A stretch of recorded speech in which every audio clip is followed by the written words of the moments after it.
আলাইকুম। আজকে মাছের টিকিয়া করব, আর এর জন্য যা যা লাগবে সেটা বলে দিচ্ছি। এটা হলো জিরা, গোলমরিচ 10-12টা, এটা হলো দারচিনি 3টা, শুকনো মরিচ 4টা, এলাচি 4টা, তেজপাতা 1টা। বেরেস্তার জন্য 1 কাপ পেঁয়াজ, হাফ কাপ ডাল, 1টা ডিম। আর এই মাছটা সিদ্ধ করতে হবে, আর 2টো কাঁচামরিচ, একটু লেবু পাতা। মাছটাকে অল্প একটু পানি দিয়ে সিদ্ধ করতে হবে, অল্প একটু পানি, যে সামান্য পানি, যাতে মাছটির কাঁটাটা বেছে নেওয়া যেতে পারে।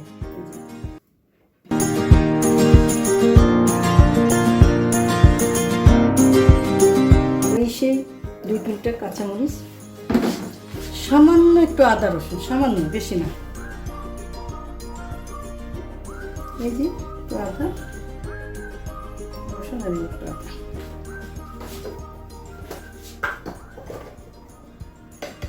একটু হলুদ, সামান্য একটু লবণ। এটাতে এখন আমি সিদ্ধ করব।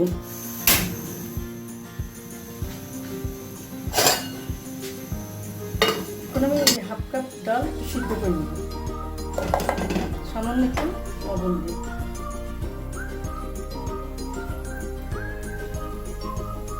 একটু আদা, একটু রসুন, সিদ্ধ হোক।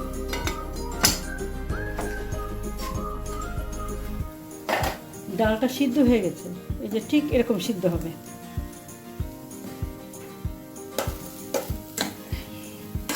এখন এটাকে ব্লেন্ড করে আমি আবার আসছি। এখন আমি এই শুকনো জিনিসগুলোকে আমি ব্লেন্ডারে ব্লেন্ড করব, আর এই পেঁয়াজগুলোকে একটু বেরেস্তা করে আমি আবার আসছি।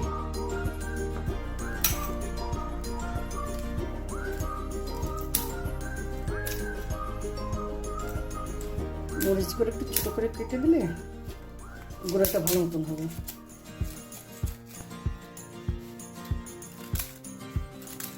তেজপাতাগুলো একটু কেটে দিই।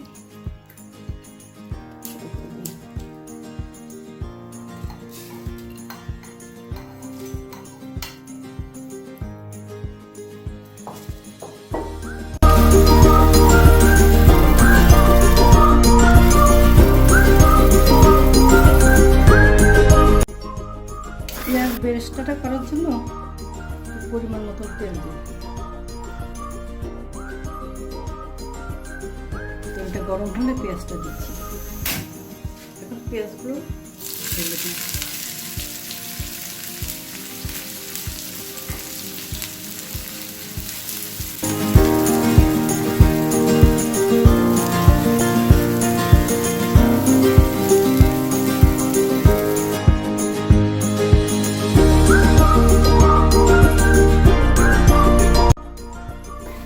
আমার পেঁয়াজ ভাজাটা হয়ে গেছে, এখন নামিয়ে ফেলি। সুবিধার্থে বলছি, সেটা হচ্ছে এই মাছটা হচ্ছে সিদ্ধ মাছ 1 কাপ, আর এই ডালটা হচ্ছে হাফ কাপ, আর এটা হচ্ছে সেই এই শুকনা গরম মশলাগুলো গুঁড়া করলাম, পেঁয়াজ বেরেস্তা। এটা হলো পেঁয়াজ বেরেস্তা। হ্যাঁ, আর আমার বাসায় ছিল না, ধনেপাতা ছিল না, ফ্রোজেন ধনেপাতা আমি দিলাম, আপনারাও দিতে পারেন, এটা দিলে ভালো হয়। এখন আমি এগুলো সব মাখাবো, লবণ দিয়ে এই ডিমটা দিয়ে মাখাবো।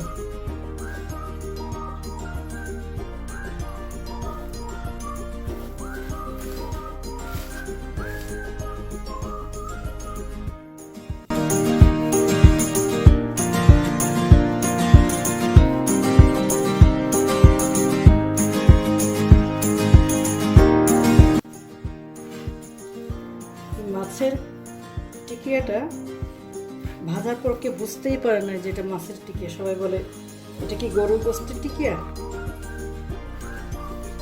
খুব সুস্বাদু খেতে।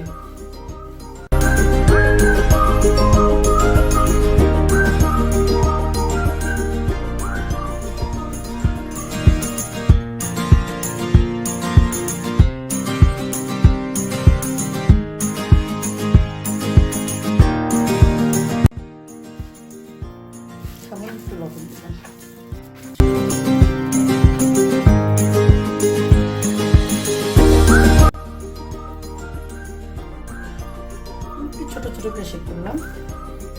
যে যেভাবে ছোট বড় গোল যে কোনো শেপে তৈরি করতে পারেন।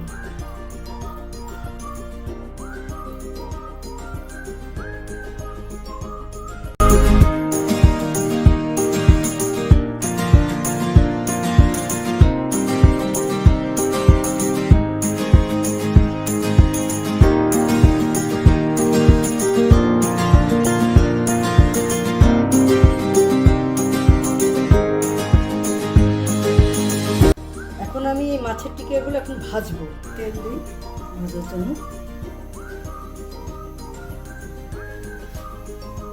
হ্যাঁ, এখন একটা একটা করে দিচ্ছি।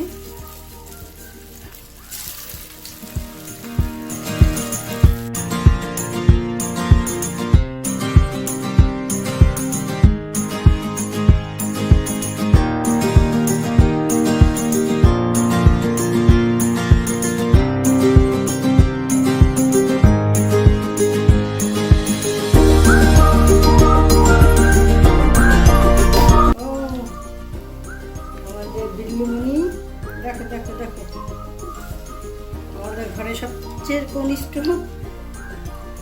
সদস্য আমাদের বিল্লু সবসময় পাশে বসে থাকবে। আমি যখনই যা করবো পাশে এসে বসে থাকবে।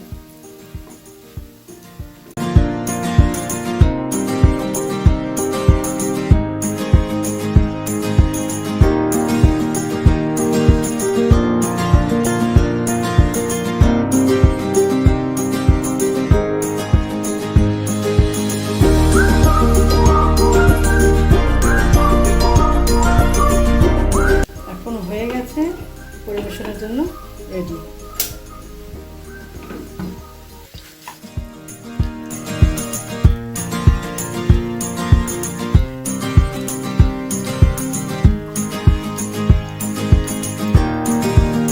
হয়ে গেল আমার মাছের টিকিয়া।